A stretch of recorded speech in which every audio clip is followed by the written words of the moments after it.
भक्तिर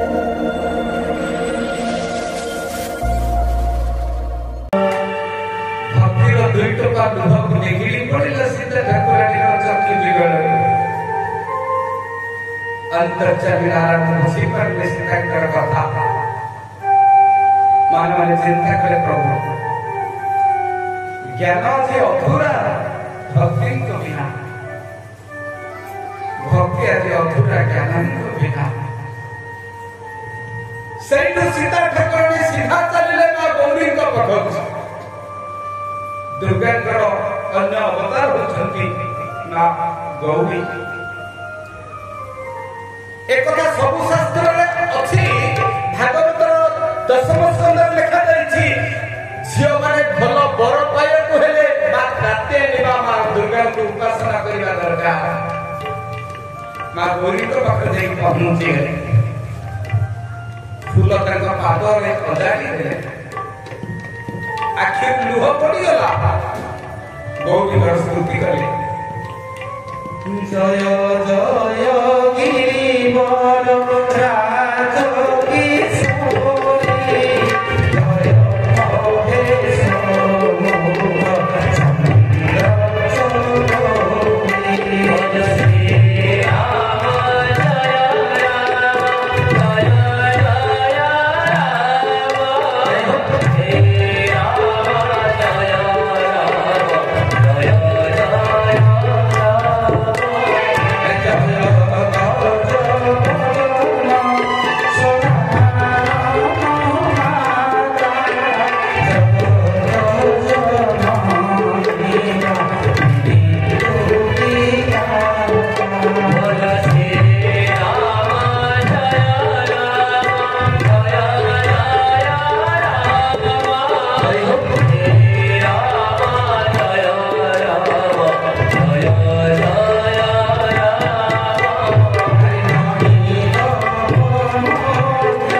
महेश जानकी तुम्हें अवश्य करुणा निधान को प्राप्त हो मामा रे बापा माने गोटे कथा लक्ष्य रखिथिबे करुणा निधान को प्राप्त हो गोटे शब्द लगे करुणा निधान भगवान रामंकर राम नाम देखे वशिष्ठ कौशल्या राम को डाकती राघव बोली राम नुहे विश्वामित्र डाकती रघुनाथ माँ गौरी आ गोटे नुआ ना देले करुणा निधान। एक करुणा निधान नारे बहुत रहस्य अच्छे बहुत गुप्त तथ्य पुष्प वाटिका भगवान गला करुणा निधान नहीं ना गौरी सीता ठाकुराणी स्वामी को विवाह करने परे चतुर्थी राति दिन यही नारे पुकार करथिले डाकिथिले करुणा निधान बोली। ए करुणा निधान नाटा आउ जने जानिथिले संसार में भगवान को ना करुणा निधान बोली चारि जन को जना थिला। प्रथम नामकरण कले रामकर नाम करुणा निधान बोली मां गौरी पुष्प वाटिका रे और चतुर्थी राति दिन मां जानकी भगवान राम को करुणा निधान नाम रे नामित करिथिले संबोधन करिथिले। सीता हरण हेबा परे रावण द्वारा ए गुप्त ना ए कोड ना ए सांकेतिक ना ए प्रतीकात्मक नाटी को भगवान राम ताकर विश्वस्त परिषद अनुचर हनुमंत महाराज को कहिथिले हे महावीर हे मारुति मो सीता जदि तुमको पचारिबो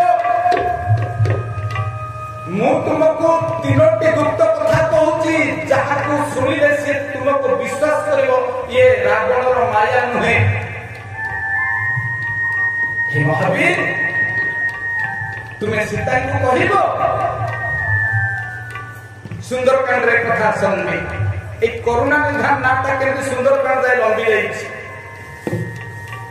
तुम्हें किए यदि तुम्हारा परिचय पचारे तुम्हें कौन कहबो राम दूत में मात जान की सत्य शपथ करुणा दान की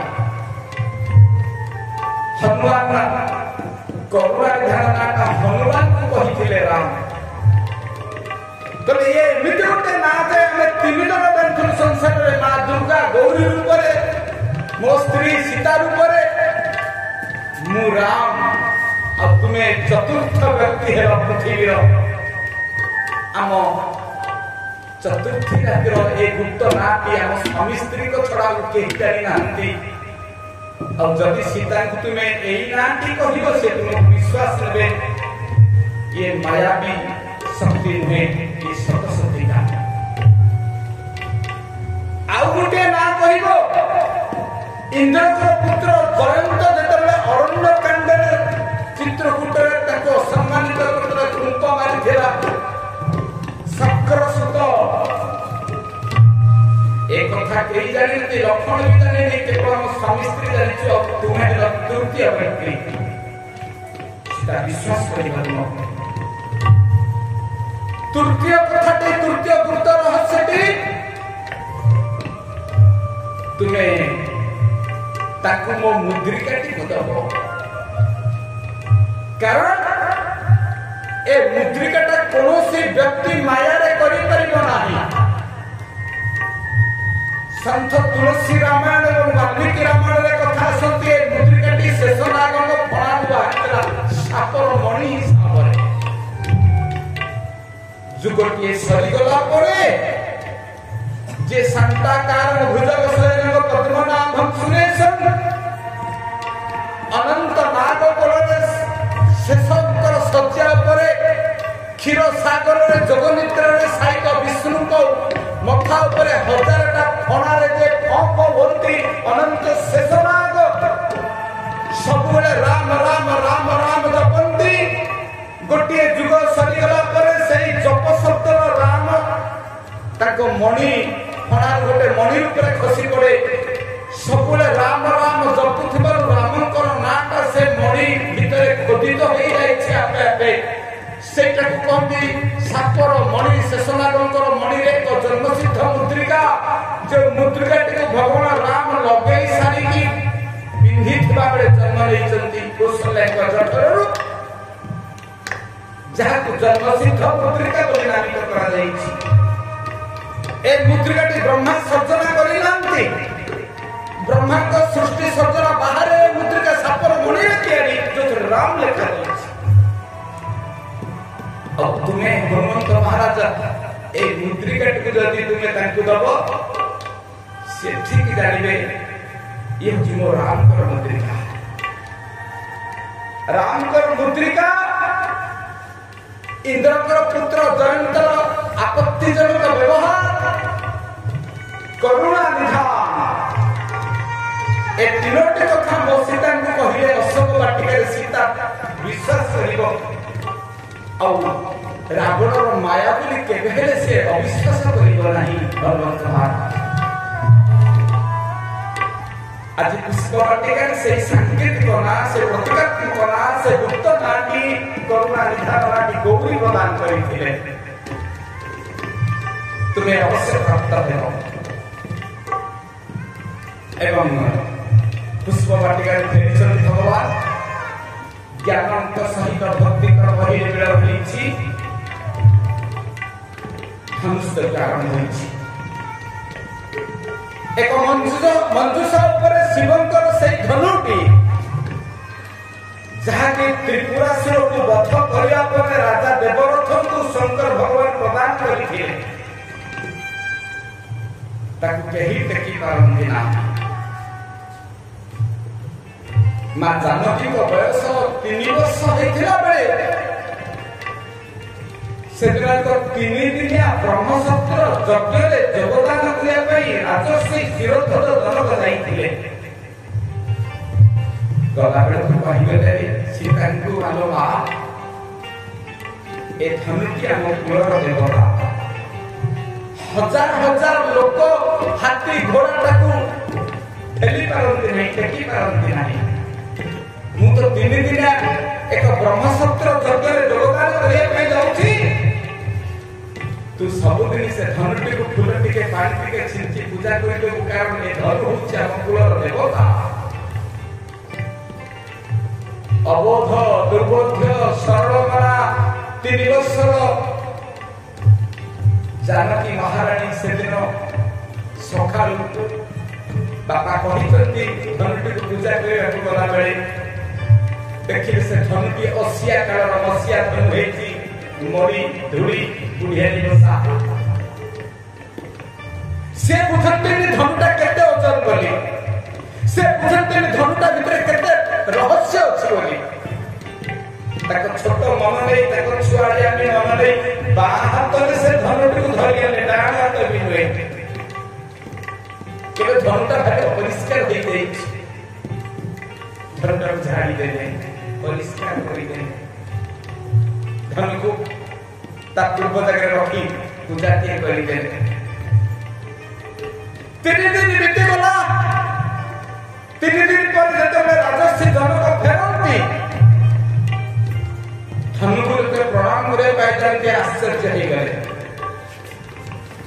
ଧନୁଟା ତା ପୂର୍ବ ଜାଗାରେ ନାହିଁ, ତାର ଜାଗା ବଦଳାଇ ଦେଇଛି, ତାର ସ୍ଥାନଚ୍ୟୁତି ଘଟିଛି।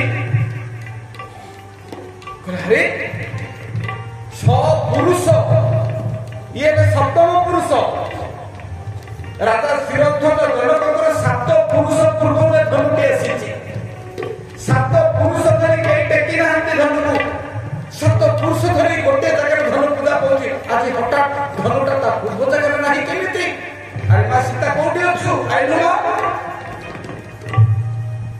3 ବର୍ଷର ଝିଅକୁ ପଚାରିଲେ, ଆଲୋ ମା, ତତେ ତ କହିଯାଇଥିଲି ଧନୁକୁ ଟିକେ ପୂଜା କରିଦେବୁ, ଏ ଧନୁଟା କଣ ତା ପୂର୍ବ ଜାଗାରେ ନାହିଁ?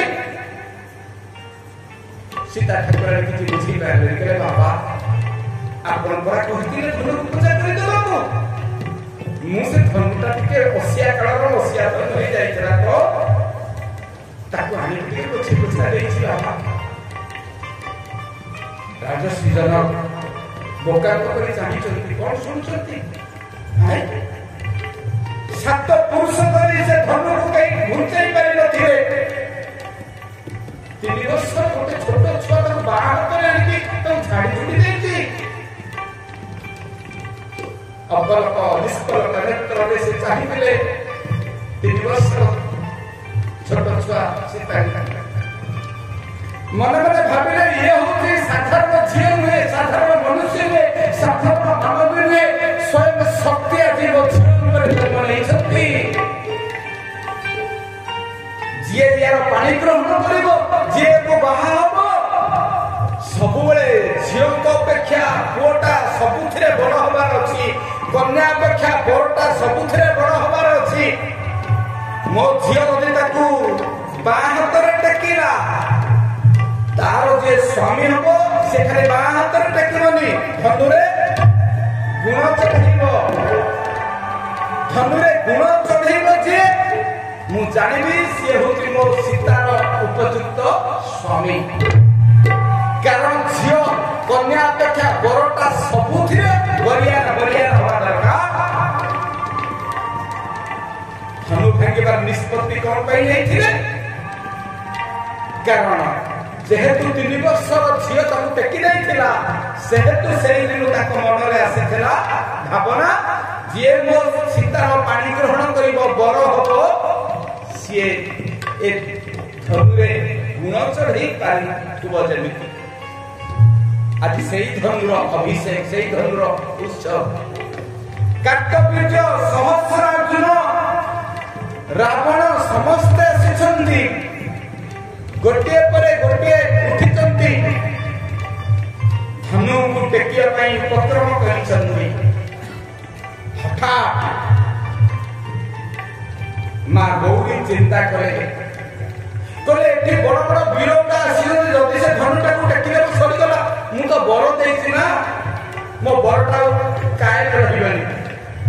ଯଦି ରାବଣଟା ଧନୁକୁ ଟେକି ନେଇପାରେ, କାର୍ତ୍ତବୀର୍ଯ୍ୟ ଯାହାଙ୍କର ଆଉ ଗୋଟେ ନାଁ ହଉଛି ସହସ୍ରାର୍ଜୁନ, ତାଙ୍କର 2ଟା ନାଁ, ଯଦି ସହସ୍ରାର୍ଜୁନ ସହସ୍ର ବାହୁରେ ଟେକିଦେବ, ତାହେଲେ ମୁଁ ସୀତାକୁ ଦେଇଥିବା ବର ତ କାମ କରିବନି, ମତେ ଲୋକ କେହି ବିଶ୍ୱାସ କରିବେନି। ତେଣୁ ନିଜର ଚଣ୍ଡୀ ଚାମୁଣ୍ଡା ସମସ୍ତଙ୍କୁ ନେଇ ସୂକ୍ଷ୍ମ ରୂପରେ ଧନୁ ଭିତରେ ବସିଗଲେ। ଧନୁ ଆହୁରି ଓଜନ ହେଇଗଲା। ଶଙ୍କର ଭଗବାନ ଶିବ ଭଗବାନ କହିଲେ, ମୋ ପ୍ରଭୁ ଆଜି ଜଗତ ଜନନୀକୁ ବିବାହ କରିବେ, ମୁଁ ଯାଉଛି ବସିକି ଧନୁଟାକୁ ଓଜନ କରିଦେବି। ଶିବ ଭଗବାନ ନିଜେ ସେ ଧନୁରେ ବସିଗଲେ, ଧନୁ ଆହୁରି ଓଜନ ହେଇଗଲା। କ୍ଷିତି ମାତା ବସୁମାତା ଚିନ୍ତା କଲେ, ମୋ ଝିଅ ହଉଛି ସୀତା, ସୀତାଙ୍କର ହଉଛି କ୍ଷିତି ସୀତା, ଭୂମି ସୀତା। କାରଣ ସୁନାର ଲଙ୍ଗଳରେ ଭୂମି କର୍ଷଣ କରୁଥିଲା ବେଳେ ରାଜା ସୁରଧ୍ୱଜ ଜନକ ତାଙ୍କୁ ଲଙ୍ଗଳ ଚିଆରରୁ ପାଇଥିଲେ। ସେଥିପାଇଁ ବସୁମାତା ହଉଛି ସୀତାଙ୍କର ମା। ସୀତା କେତେବେଳେ, ସୀତା ତାଙ୍କର ଦେହ ତ୍ୟାଗ କେତେବେଳେ କଲେ ନା, ସେ ବସୁମାତାଙ୍କ ଗର୍ଭକୁ ଚାଲି ଯାଇଥିଲେ ଅଶ୍ୱମେଧ ଯଜ୍ଞ ବେଳେ। ତେଣୁ ମା ବସୁମତୀ କହିଲେ, ଯଦି ମୋ ଝିଅକୁ କିଏ ବାହା ହବ, ତାହେଲେ ସିଏ ହଉଛନ୍ତି ଜଗତର ଠାକୁର ରାମ। ମୁଁ ଯାଉଛି ଧନୁ ଭିତରେ ବସି ଆହୁରି ଓଜନ କରିଦେବି। ଧନୁ ଓଜନ ହେଇଗଲା। ଏବେ ଧନୁ ବହୁତ ଓଜନ, ସହଜ ତ ଓଜନ ହେଇଥିଲେ, ଏବେ ବହୁତ ଓଜନ ହେଇଗଲେ। ଆଉ ଦେଖନ୍ତୁ ନା ମା ମାନେ, ମୁଁ କହିଥିଲି ଜ୍ଞାନ କାହାକୁ କହନ୍ତି? ଯିଏ ମଥା ନଇଁ ଦିଏ, ଯେ ଗର୍ବ ଅହଙ୍କାରୀ ସେ ଜ୍ଞାନୀ ନୁହେଁ। ଏଗୁଡା ସବୁ ଗର୍ବ ଅହଙ୍କାରୀ। କାର୍ତ୍ତବୀର୍ଯ୍ୟ ସହସ୍ରାର୍ଜୁନ ଏବଂ ରାବଣ ଆଦି ଯେତେ ବୀର ଯାଇଥିଲେ, ସମସ୍ତେ ବେଖାତିର ଭାବେ ଧନୁଟାକୁ ଟେକିବା ପାଇଁ ଚେଷ୍ଟା କଲେ। ଧନୁ ଟେକିବା ଦୂରେ ଥାଉ, ଧନୁକୁ ଟେକୁଟାକୁ ସମସ୍ତେ ଛିଟିକି ତଳେ ପଡ଼ିଥିଲେ। একথা দেখিলা পরে ক্ষেদটি প্রকাশ করে রাজর্ষি জনক। কাহিঁকি এ সারা জগৎ কোন শত্রুশূন্য হয়ে গলা, সারা জগৎ কোন বীর্যহীন শৌর্যহীন ওজনহীন হয়ে গলা। ক্ষেদটি প্রকাশ করে এবং সীতা ঠাকুরান তুলনাটা ধরে ঠিয়া হয়েছেন যে ধনু ভাঙিব। सीता ठाकुर आखिरे लुह आसीगला। समस्ते गोटे पर गोटे असफल होकर समस्त फेल मारी बसी। राजर्षि जनक होती सन्त तुलसी कहले निजको ज्ञानी बोली भावुथिले आज तक ज्ञान अभिमान टूटी गला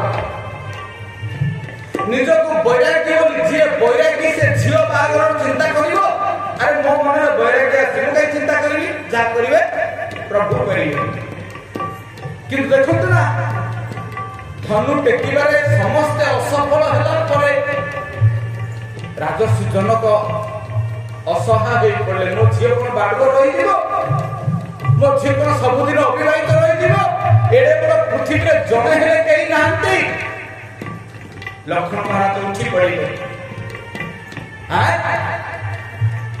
वसुंधरा रे वीर नांती वीर प्रज्ञा वसुंधरा वीर शून्य वसुंधरा बोली कही तो भगवान राम ने बस तू टिंगा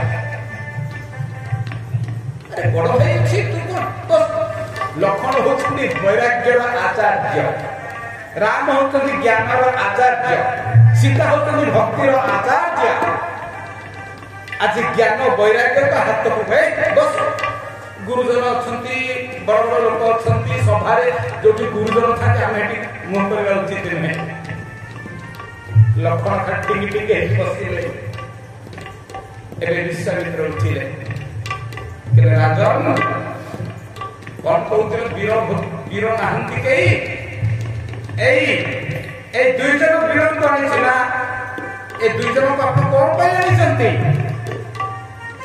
ना शिव धनु को टिके देखिबा पाई आनी छी जनक रो हो देखिबा पाई आसी चंती हो केवल देखिबा रे एठी कथा रही जीवो कथाटा विश्वामित्र भारी बाधिला कौन है देखिबारे रहिबो राजन किए के धनु टेकी थिले ना कार्तवीर्य ना केतटा हाथ ना तार हजारटा हाथ अच्छा हजारटा हाथ ताको संधिपद प्राणी कहंती कंकड़ा बिछार भी बहुत गोड़ अछि किंतु कंकड़ा बिछा द्वारा किछि काम हुएनी आउ के टकिथिला ना रावण कंकड़ार भी 10 हाथ रावणर भी 20 हाथ कंकड़ा जहा रावण सेया ओहो किंतु जहार गोड़ नाही से टेकिछि पृथ्वी एवडा करे एते गोड़ अछि किछि गोड़े हाथ अछि किछि करि परंती किंतु गोड़ नथिबा लोक हाथ नथिबा लोक पृथ्वी को टेकी देइछि ए राम होचनी सेमिति गोटे मनुष्य जहार गोड़ नाही कि हाथ नाही बढ़िया को ना किए ना सारा जगत को किए टेकी ना वासुकी नाग वासुकी नाग गोड़ अछि कि वासुकी नागर हाथ अछि कि एमानकर हजारे हाथ थाई कि किछि नाही से बिना हाथ रे टेकी देइछि वैकुंठ रे अनंत भगवान नारायण को किए टेकिछि ना शेष नाग तार भी गोड़ नाही हाथ नाही काहकु का सहित तुलना करूछ ये होचंती दुई क्षत्रिय चूड़ामणि बोले राम उठ जनक कोन कहलेनी जे देखिया पाई आसीछ एबे ताकु कह मु देखिबा पाई आसी मु देखै देबा पाई आसीछि गुरु जेतबा पर्यंत आज्ञा देई नांदी भगवान विचार कले बोले सारा जगत मत कहे कृष्ण वंदे जगत गुरु राम वंदे जगत गुरु ए जगतर गुरु ना गुरु मुहूर्त जगतर गुरु जगत गुरु किंतु मु राम अवतार रे वशिष्ठ को गुरु कली कृष्ण अवतार रे संदीपनी को गुरु कली मु जगतर गुरु है गोटे मनीष को गुरु कली कारण सारा जगतटा लोक शिखिबा दरकार जे गुरुंक भितरे सब अछि ब्रह्मा विष्णु शिव भगवान को 24 अवतार भीतर गुरु अवतार किए 24 अवतार भीतर गुरु अवतार होते पृथ्वी प्रथम गुरु किए दत्तात्रेय अत्रि अनुसय गर्भ तीनोटी मुंड को धारण करी ब्रह्मा विष्णु शिव वंशरे दत्तात्रेय अवतार निकले जहां का आश्रम ढेंकानाल कपिलास रे पर्वत रे दत्तात्रेय गुरु को सम्मान देवाई आज जगत गुरु मनुष्य गुरु को चाहिए कहले विश्वामित्र तो कहले भूप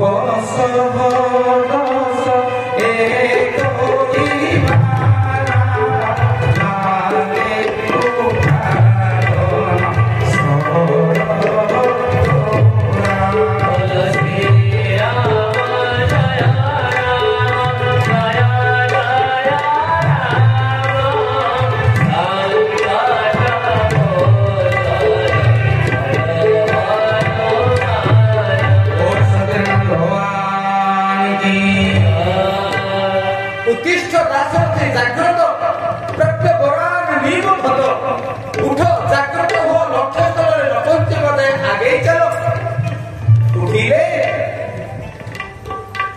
सीधा भगवान उठी पड़िले गुरु को प्रणाम कले गुरु ही प्रणाम